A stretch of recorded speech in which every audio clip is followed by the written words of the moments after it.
Bhaja Govindam, Govindam Bhaja Modhamate, Samprapte Sannihite Kale, Nahi Nahi Rakshate Dukran Karade.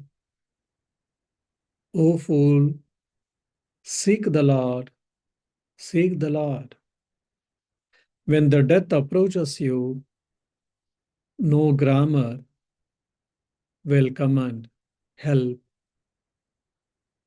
Oh, peace, peace, peace. Dear devotees, as you all know, we are discussing Moha Mudgara, that is, destroyer of illusion. Because of this illusion or delusion, we are all suffering. According to the non-dualistic philosophy, that is Advaita Vedanta, we are all suffering. Why? Because we are ignorant about our own real nature. I am that eternal self. No weapon can destroy.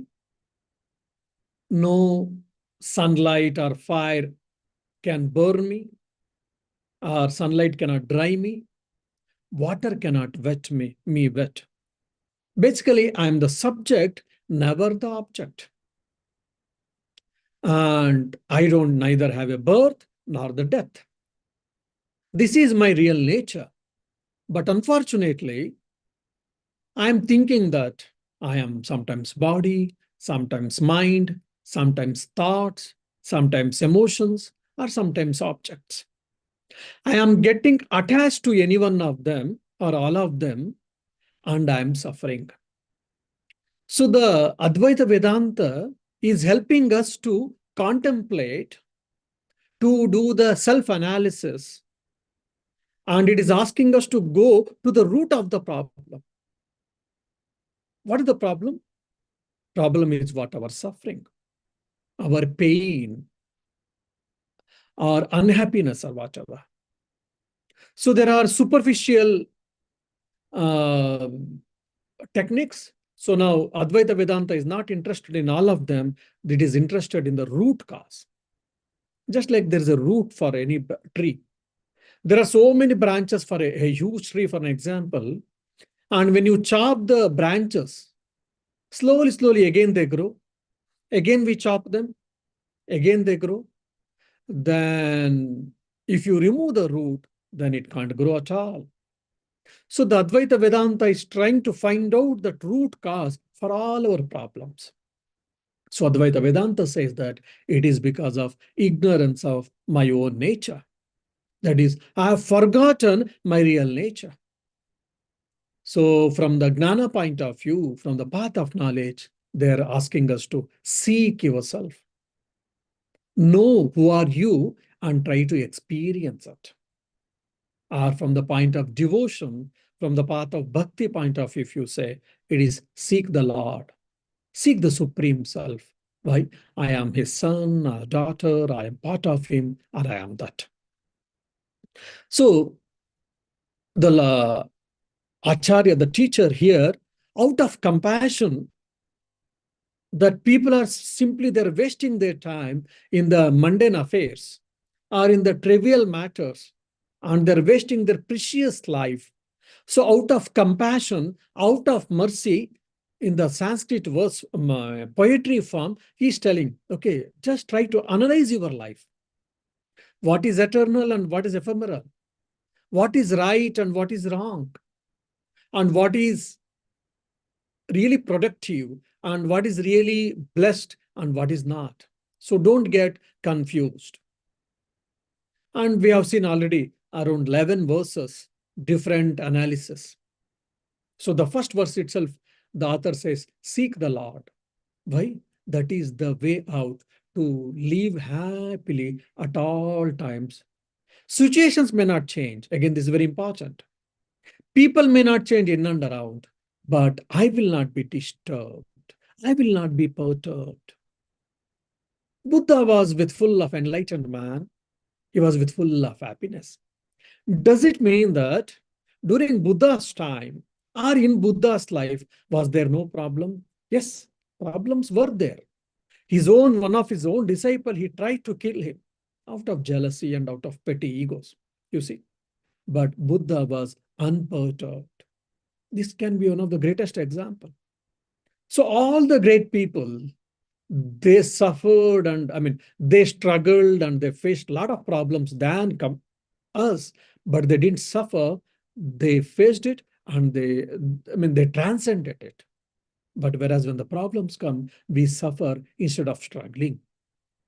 So to equip to all these things, the God has given a wonderful instrument called mind. It consists of ego, it consists of feelings, it consists of thoughts, it consists of our impressions. So this mind called tool, if you make it all right, if you keep it fit, then you can take care of your life. Your quality of the life can be improved. Your quality of sleep can be improved. Your quality of the happiness can be improved. That is the reason we are supposed to study scriptures. That is the reason we are supposed to do self-contemplation or self-reflection or meditation, whatever. Now, the author is trying to tell time and tide waits for none. So there are so many changes continuously. The cycle is happening. So try to understand the momentariness and try to understand the change in this mundane world and try to understand that you are eternal behind everything. दिनयामिन्यौ सायं प्रातः शिशिरवसन्तो पुनरायातः कालक्रीडति गच्छत्यायुः तदपि न मुञ्चत्याशा वायुः. What is that? The day and night, dawn and dusk, winter and spring, they come again and again and they depart. Now just winter is over, we have started spring here. After spring, summer comes. After summer, autumn comes. After autumn, again winter comes. Again spring comes. So like this, seasons keeps on changing. And now it's already, dusk and we are entering into the night. And tomorrow morning, again, it will be dawn and it will be light, midday, afternoon and evening, dusk, night. Like this keeps on changing, coming and going. So time plays basically and life ebbs away. But so one should be vigilant and one should not get carried over by these powerful desires. Why? Otherwise, you will be under the mercy of your mind or under the mercy of desires. So there's a beautiful story in a Mahabharata. The story goes like this. It is called Yayati. Yayati was a great king. He ruled for a long time with he had a good wife, children, and he had a lot of wealth and horse carriages, elephants and pearls, diamonds, etc., etc. He had a beautiful life. And he enjoyed his life also. He was enjoying his life because he was a king. He had a lot of, big house, palaces, riches, all the best things he had. And he enjoyed his life. And he was happy and he was a good man. He was looking after his subjects well. And slowly, when he started becoming old, then his body started becoming weak and he was unable to eat. Similarly, like in his younger middle age, or he was unable to sleep in the same way. He was unable to enjoy the life, sensual pleasures, whatever we say, in the same way. He started feeling bad about it. He said, I want to enjoy some more time. Now what to do? Because he has become old now. He has entered old age. Whatever, whether he likes or not, he can't do much. Then he thought. And he called, he had a few sons, maybe 5 or 6 sons he had, and he called all of them. And he said, look, now I've got a different power where I can exchange. I can give my old age to you and I can take your young age to me.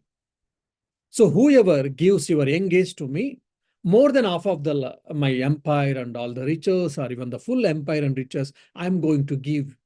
Kindly let me know the son who would like to exchange offer, who would like to give your youth to me and who would like to receive my old age to you.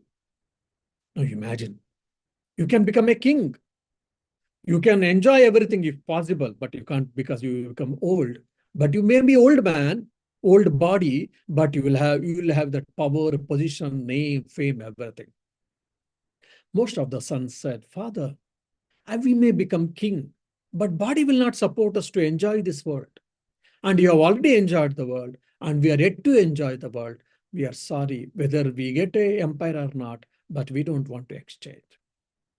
So Yayati was feeling morose, and only one son. He said, okay, my father, I'm not bothered about your empire or kingly riches and power position, but just because you want to enjoy your life, I don't mind, we will exchange. And I'm not aspiring anything. And they exchange. Yayati was very happy. Yayati took his own son's young, prime youth, body, mind, etc. And he gave his old age and old body and everything for him. And in no time, for everyone's astonishment, the son became old and father became young, which is, against biology. And Yayati was very happy and he started enjoying. And he thought after a few years, if he enjoy, all his physical desires, worldly desires will be quenched and he'll be free from desires. 5, 10, 15 years he enjoyed with full pleasures because he's a king. But unfortunately, most of the desires were never fulfilled. And it was getting increased rather. His mind was craving for it more and more. Then he made a beautiful Sanskrit couplet that it is as foolish as thinking that by fulfilling the desires, if I think that I can quench my desires, I can, fulfill my mind, it is as good as foolish thinking that by pouring a ghee to the fire, I will put off the fire. By pouring a ghee to the fire, you can never put off the fire, rather it blazes, it increases the fire. So similarly, trying to quench the thirst or sense gratification, by that one can never do that. That's what even Yayati finally said. And afterwards he felt bad and he apologized with his son and he said, please take back your young age and whatever is there you try to enjoy. And I'm going to make you as a king. And he made his son king. And he took back his old age and he gave his young age his back to his son and he left to the forest to live the life of solitude. Why? Because that's how we have been carried over by desires. So in the earlier verses, if you remember, when we are children, we are busy with playing with the toys. Though when we become young, we are busy with playing with so many things and especially with the opposite sex and other things. Then when we become old, we are busy with so many worries. But no one is busy or no one has a time to think about God or think about self. What alas, that is what the author has said in the earlier verses we remember now. So here he's telling that day and night keeps on coming and going. Seasonal changes are coming and going. We are born, we were small, then adolescent, then young, then old and die, and again we will start our life because we believe in rebirth. So it has got a lot of ups and downs, ebbs and tides, all these things. But if you're just going along with that, then you will lose many things. Just like you are tossed between the opposite polarities. So similarly, just you will be at the mercy of the desires. If you are at the mercy of the dualities, then you are suffering and you are enjoying, and you are suffering and you are enjoying. So here author is trying to tell that all the whole life, if you see, try to understand that law of momentariness. Now I test the water, leafy river water, and in no time that same water, whichever I touch, it is no more. It has gone further already. It has flown further and new water has come. Heraclitus said everything is in flux. So like things are keep on coming and going, keep on coming and going. And there is only one eternal thing that is called I or self. Seek it, experience it, seek it and see it. Why we are not able to seek? And he's saying that because our mind is colored with desires. We are supposed to control our desires and we are supposed to decide what to take and what not to take. We are supposed to regulate, we are supposed to handle or decide what to do. But unfortunately, desires are ruling us. Say for an example, when I take a dog for a walk. I am supposed to lead the dog, but sometimes or many times it happens, dog starts leading us. Dog, wherever it goes, we keep on following it. I mean, some amount of freedom is to be given for a dog, no mind, but it should not, it should be in a limited way. Similarly, our life should be controlled by us. Our thoughts, our desires, our emotions, our feelings, all should be controlled by us. Just for an example, we are driving. The clutch and the brake and the steering all should be controlled by the driver. Now there is a brake is not, listening to you, clutch is not listening to you. Then what happens? Then you will meet with an accident. Why we are meeting with an accident? That is what sorrow, unhappiness in our life, because we are taken care or we are handled by the desires, by our mind. Instead of that, we were supposed to handle my mind, our mind and our desires, but they are handling us. That's why we are suffering. We are struggling. We are undergoing so many problems. So author is asking us to be vigilant, just be alert, understand this fact, phenomena, and don't lose your precious life. This is a precious, beautiful chance given by the Lord or given by the nature. Use it in a discriminative way. Use it in a intelligent way so that you can be the creator of your destiny. You can be the creator of your happiness. You can be the creator of your peace and contentment.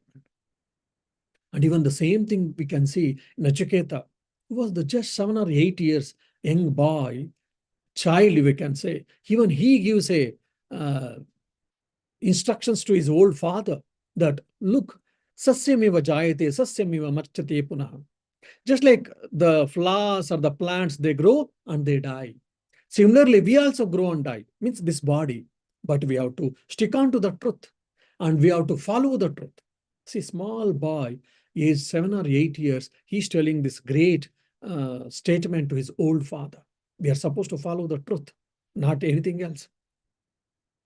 But whereas, unfortunately, though we all know all that, but our mind is covered by the ignorance, or which is called illusion, and we think we live eternally in the same way, and we are trying to go behind senses, we have materialistic pursuits and whatnot. So we have to stop and we have to think what I should do, what I should not do. Why? Because the tendencies, the samskaras, impressions, whatever I've created, that is ruling my life. And not only that, if I do good actions, then the result will be good. That is called luck, good luck. And if I do bad actions, physical actions, mental actions, emotional actions, spiritual actions, then that is bad actions will have a bad result. That is called bad luck. So good luck and bad luck and these impressions, these will be carried with my in this present life and to the next life also. So I have to be vigilant and I have to create all the good things. I have to take care of my responsibility, of my life responsibility, of my work responsibility, quality of my life, quality of my thoughts, quality of my emotions, quality of my peace. And we can be happy in our mind. That's why there's a beautiful saying. Choice, happiness is a choice. Happiness is a deliberate choice. You have to make it. Otherwise, it doesn't come accidentally, or not all the time, I used to say. So you have to be very clear. So if you think that sense gratification is the alpha and omega of your life, then you have missed the track. Once you miss the track in the forest, what happens? You can be the prey to some wild animal. So here, wild animal is what? Desires, sorrow, and whatnot, and birth and death. And also, if you see very psychologically, we try to, have a sensual pleasures, and by having a certain amount, say called X, by that our senses gets fulfilled. We feel happy. But after 2 or 3 or 4 times, the same amount of happiness once you get, and your senses or your mind will not be happy with that. You feel that is normal. I want more. Say, for an example, you got a 100 ml liquor and you just consumed 100 ml. For a few times you were happy. Then after few times of consumption, then you say 100 liters, 100 ml is not enough. I need 150 ml. Then your mind start demanding that I want 150 ml. Then you give then slowly it starts demanding 200, 250 or whatever. Initially, just you started taking, you could have controlled, but you neglected. Then slowly your mind started craving for it. Then you supplied. Then you become a slave. And without the liquor, you feel that your life, you can't lead your life. Such a helplessness we can get it. So this is the role of desire. This is the power of desire. Now, Buddha also has said desire is the cause for all our problems. Then what is the way out? Then reduce the desires or nullify the desire or be desireless. But it is difficult to achieve that. So scripture says, Sri Ramakrishna gives a very practical example here. He says that, okay, you reduce your desires. So you are having, say, for an example, every day 100 ml, then slowly, slowly you reduce it, 75 ml, 50 ml, like that, and develop good desires. Let me meditate. Let me lead a good life. Let me lead a contributor life. Let me lead the life of happiness.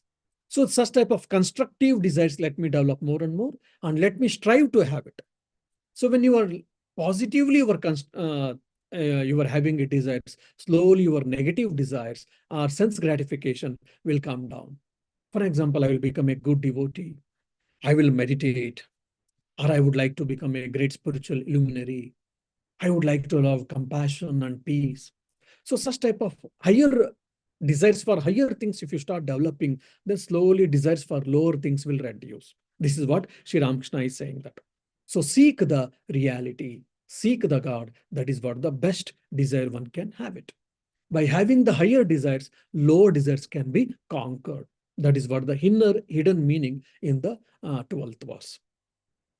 Kate kanta dhanagata chinta वातुल किम तव नास्ति नियंत त्रिजगति सज्जन संगति रेखा भवति भवार्णव तरणे नौका. It is a beautiful, very practical solution has been given by the author. He is giving the importance of the holy company. Holy company is not always with others, even with oneself also, with holy thoughts. He is telling, he is addressing, oh distracted one, oh, the best among the fools. He's slapping us, basically. The author is slapping us. Oh, distracted ones, oh, the best among the fools. Why do you worry about this mundane life, like wealth or wife or whatever? Is there not for you the one who ordains? In the three worlds, it is the association with the good people alone that can serve as a boat to cross the sea of this chain that is birth and death. He's saying that why are you getting distracted with the mundane affairs? I need house for my sustenance fight, but that should not be a cause for my disturbance. I need a vehicle for my sustenance, for my existence, never mind, but that should not be cause for my unhappiness. Similarly with the wife, similarly with the children, similarly with the friends or relatives or whatever. All of them we need, never mind, but if there is some issues and that should not be the cause for your worry. That is what the author is saying that. Why? Because association of the good with the good people is the most important by which one can cross over this cycle of birth and death, author is telling. Because even if you see, there's a beautiful English saying, show me your friend, I will tell that who are you. So as we have got a company of friends or relatives or whomever, so based on that one can decide our character or life. And these companies are not simple. It is like an electromagnetic spectrum.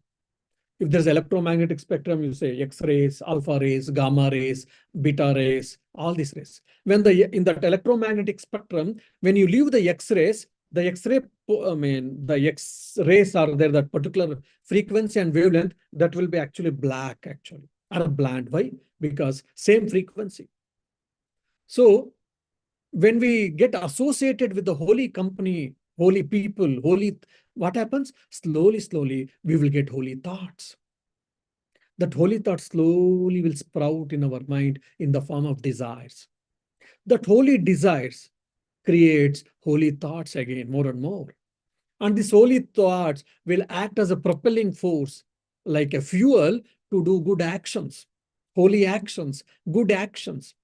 When you do a good actions, that creates good tendencies and as well as good results. And the sum and total of these good impressions and the good results is what? A character. And as a person's character, so his personality. As his character, so his success. As his character, so his peace of mind and happiness. So everything comes, root is what? Holy company, holy thoughts. So why should we seek the holy company? There's a beautiful psychological things. And he's also telling that why are you getting distracted and why are you oozing out your energy? Why are you wasting your energy? Because worrying about anything, it is a waste of time. Why do we worry? Because we have got some expectations. And when the expectations we are not able to reach, or we are fearful of that, probably will not be able to reach that expectations, or because of XYZ, because of some reasons, we will not get it, we can't attain it. Slowly, knowingly or unknowingly, our mind get agitated, it starts getting worried. By worrying, I will not be able to reach the goal. I will not be able to achieve whatever I want or whomever I want. Instead of that, it reduces my strength. Physical strength, it reduces. Mental strength, it reduces. Emotional strength, it reduces. So everything is negative. So author is asking us, don't worry, don't develop the habit of worrying, unnecessary worrying. Worrying over anything, it will not bring any good to us, neither nor for my family, for our society.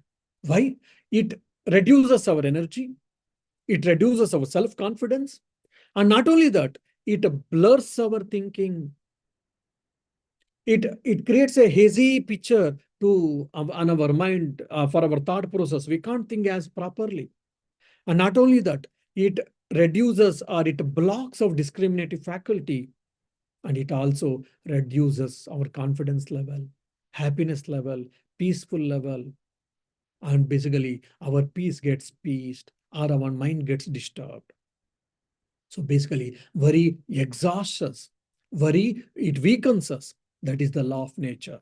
That is what the inner hidden meaning of this verse. So we are author is asking us not to get rifted, not to get boggled too many things with these small things.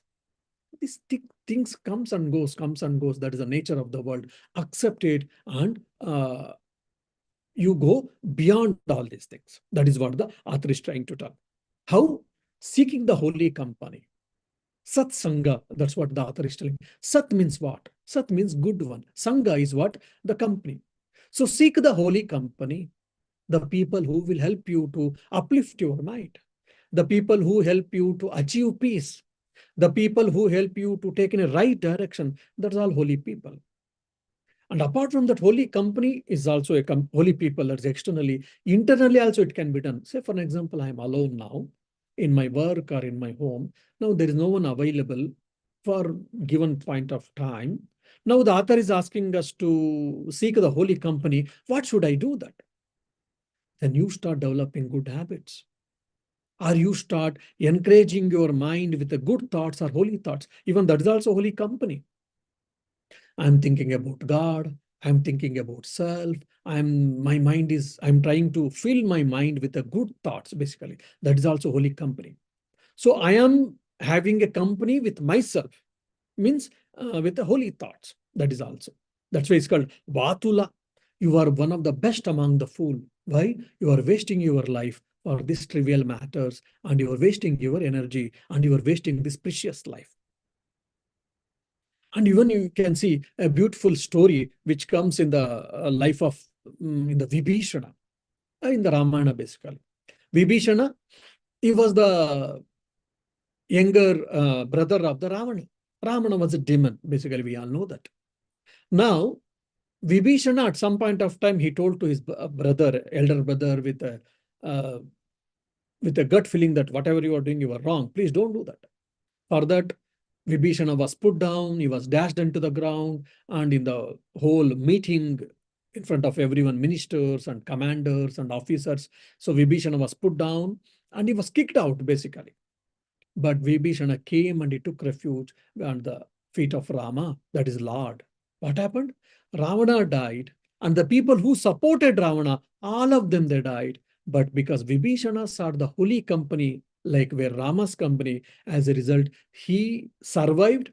And afterwards, because of him, his whole clan got, uh, again, it got again renewed or whatever. Because he sought the holy company. Same thing we can see in the Mahabharata. Karna, he was a Maharati. Maharati, the definition of Maharati is a person who can fight with 10,000 people at a time. Such a powerful physical power he had. And he was best archer, best in many skills, but he had to die because he had a wrong company called Duryodhana. He was with full of jealousy and anxiety and fear and wicked ideas, wicked thoughts. But Karna was good person, but he had a wrong company and he had to die. He met with a unnecessary death. So that's why holy company is very, very important. That's a beautiful story which reminds me of my school days. In my school days, I had read this story in one of the Sanskrit novel or a drama.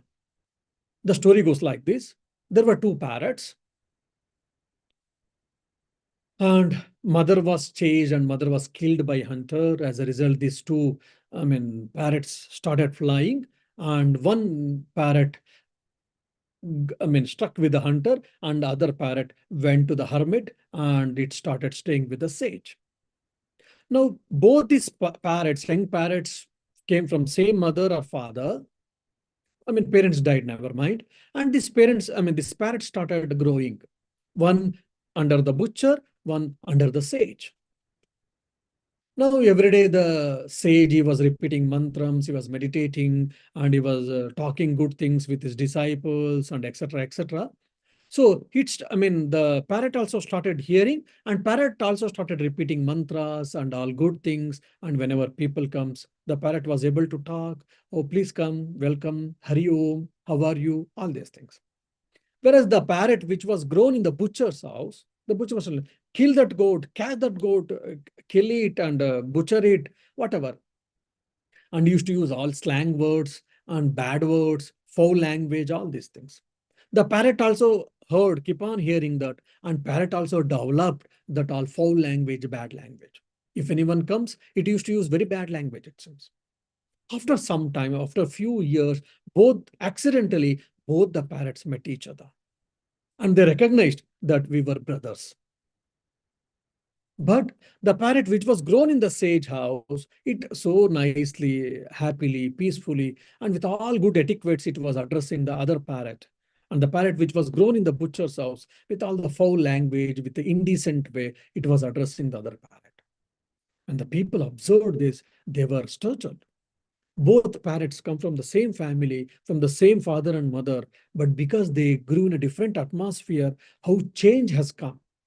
So we're all part of our parents, we're all part of our surroundings where we grow and the company where we have got.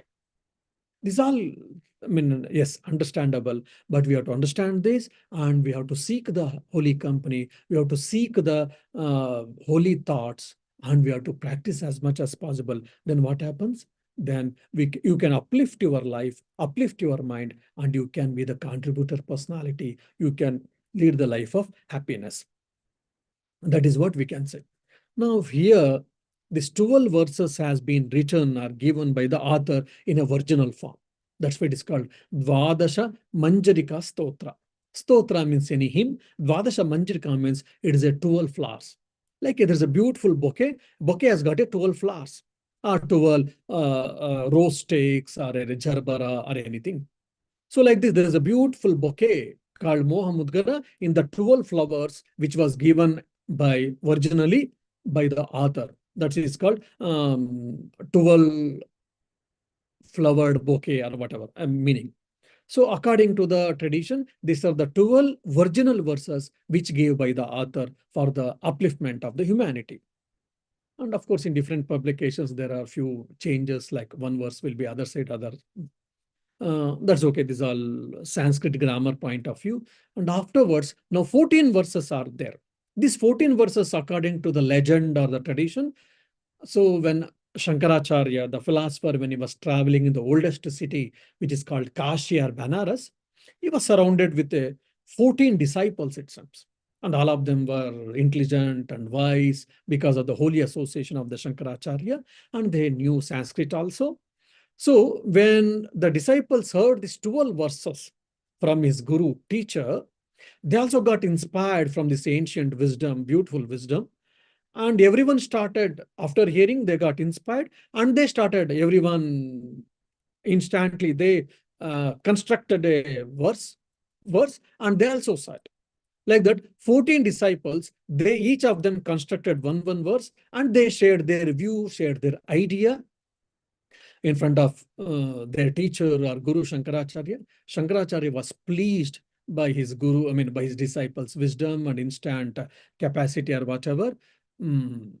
So as a result, even these 14 verses are also studied along with the 12 verses.